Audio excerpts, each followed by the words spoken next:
Seguimos con nuestra visita al High Festival en Arequipa.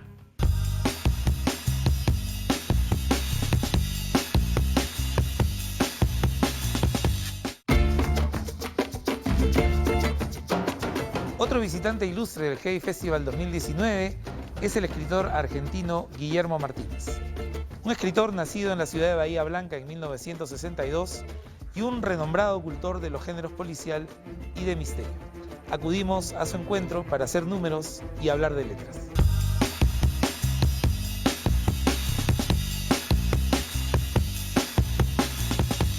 Por muchos años, muchos lectores de muchas partes de América Latina hemos asumido que la parte más significativa del fantástico y del policial se ha escrito en el Río de la Plata. ¿A qué crees que se deba esta circunstancia? Muy buena pregunta, porque es verdad, Argentina tiene una tradición un poco diferente también con respecto de España, por ejemplo. Exacto. Yo creo que gran parte del asunto tiene que ver con una modalidad del género fantástico muy particular que se desarrolló en Argentina, sobre todo con escritores agrupados en torno a Sur, ¿no? O sea, por darte un ejemplo, Roger Caillois, cuando hace la antología del cuento extraño, está acá en Argentina y hay un gran interés por el desarrollo del cuento fantástico en Argentina. Borges estaba ya escribiendo sus cuentos, Bioy Casares, Silvino Campo, todos ellos desarrollaron una variante, y luego Cortázar, ¿no?, del cuento fantástico, que yo diría que tiene esta característica. Lo fantástico aparece no como el objetivo final del cuento, sino de una forma casi lateral, como un instrumento óptico para iluminar algo de lo real, tal como ocurre en el Aleph, ¿no? Una zona oscura de lo real, digamos. Hay un borde y lo fantástico vuelve hacia lo real, ¿no? En el Aleph, Borges ve en la esferita, ve algo de la historia privada que él tenía con Beatriz Viterbo, ¿no? Claro. Bien, para mí ese es el modo particular de lo fantástico. Y luego el relato policial también tiene que ver con la biblioteca extraordinaria que hicieron Borges y Bioy de novelas policiales en el Séptimo Círculo. Y también con el hecho de que casi todos los escritores considerados serios en Argentina alguna incursión en el género policial han hecho. Entonces nunca el género policial estuvo estigmatizado como sí en otros en otras países. Tradiciones quizás, sí. ¿No? Ahora, al cuento le atribuimos normalmente la condición de ser el género más difícil, ¿no? En la medida en que pues, un buen cuento tiene que ser casi un mecanismo de relojería, ¿no? Pero estaba pensando que en el caso del cuento policial, este mecanismo de relojería puede llegar a ser una manía suiza, ¿no? Claro, mira, la verdad, a mí me gusta mucho el género del cuento. Como casi todos los escritores argentinos, yo me formé como cuentista. Nunca pensé en la adolescencia que iba a ser capaz de escribir una novela porque me parecía un desafío muy grande la cantidad de páginas. Pero no me convence tanto el cuento policial, porque en el cuento policial no hay espacio suficiente para la digresión, el desvío de las sospechas, o incorporar subtramas. Exactamente, claro. Incorporar detalles o ideas teóricas que le agreguen capas, ¿no es cierto? Es decir, queda todo muy justamente reducido a una pequeña trampa. Claro. ¿No? Entonces queda casi como un acertijo. El cuento policial se confunde demasiado con el acertijo, ¿no? Entonces a mí para el relato policial me gustan más unas extensiones por lo menos de nouvelle, ¿no? Ya que hablamos de precisión, tú eres matemático y eres escritor.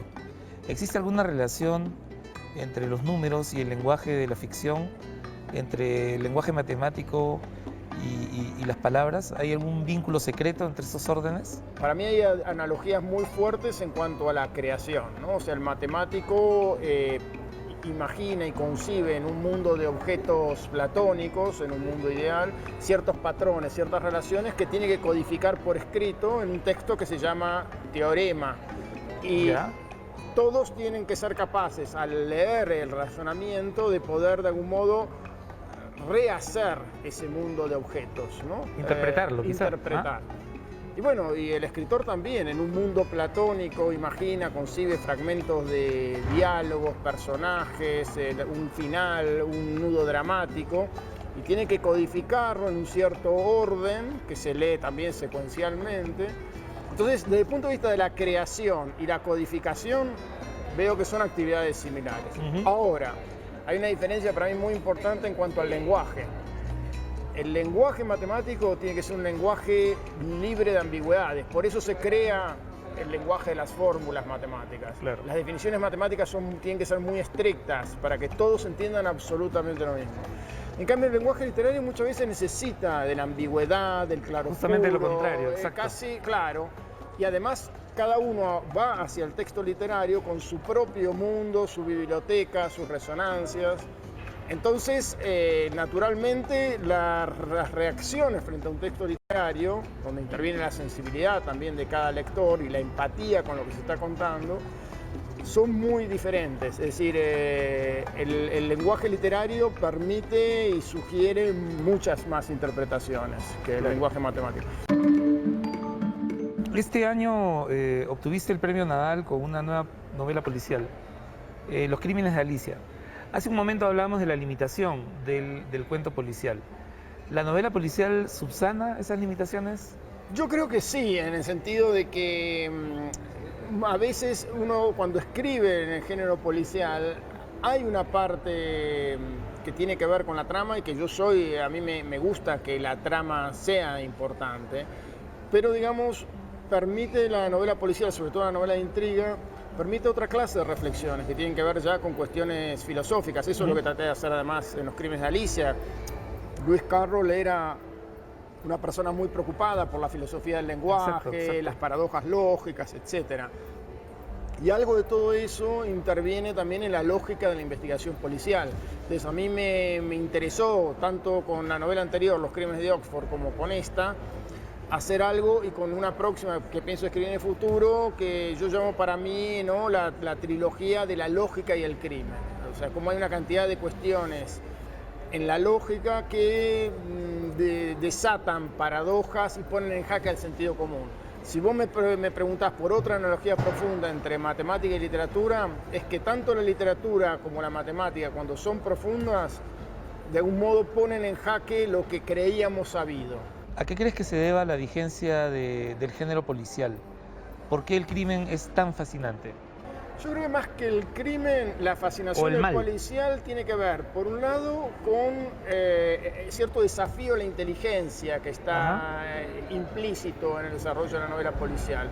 Y luego por este otro costado que permite una novela de intriga, que es mirar a todas las personas como sospechosas, ¿no? O sea, eso es algo que uno tiene siempre, ¿no? Cuando ve a los otros, dice, bueno, pero ¿cómo será realmente por dentro, ¿no? Lo ve con malicia, ¿no? Esta viejita que nos parece tan simpática, ¿podrá estar maquinando un envenenamiento, no? O sea, me parece que esa clase de juego es un juego muy humano, el de pensar mal de los demás, ¿no?